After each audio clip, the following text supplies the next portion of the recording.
کفار مکہ کی طرف سے ایک آدمی آیا جائزہ لینے کے لیے، قبیلہ بنو ثقیف کا سردار تھا، عروہ بن مسعود اس کا نام تھا۔ وہ آیا، اس نے مسلمانوں کے لشکر کا جائزہ لیا، دیکھا کہ مسلمان احرام باندھ کے آئے ہیں، دیکھا کہ قربانی کے لیے جانور بھی ساتھ لائے ہیں۔ اس نے تسلی کر لی کہ مسلمان جنگ کے ارادے سے نہیں آئے، عمرے کی ارادے سے آئے ہیں۔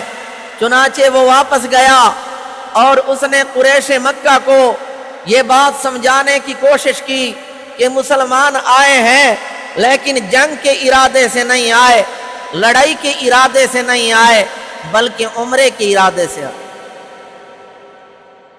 اور اس نے جو آنکھوں دیکھا حال تھا وہ بیان کیا، کہنے لگا میں نے کیسر کا دربار بھی دیکھا ہے، میں نے کسریٰ کی شان و شوکت بھی دیکھی ہے، میں نے نجاشی کا کر و فر بھی دیکھا ہے، لیکن کسی بادشاہ کا میں نے اتنا احترام نہیں دیکھا جتنا محمد کا احترام میں نے اپنی آنکھوں سے دیکھا۔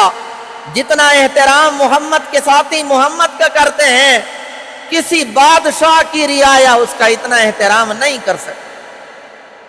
میں نے دیکھا وہ اس پہ اپنی جانیں قربان کرنے کے لیے تیار رہتے ہیں، میں نے دیکھا وہ اس کے اشارے کے منتظر رہتے ہیں، اگر وہ لعاب دہن نکالتا ہے محمد کے ساتھی وہ اٹھا لیتے ہیں، زمین پہ گرنے نہیں دیتے، اپنی جسموں پہ مل لیتے ہیں۔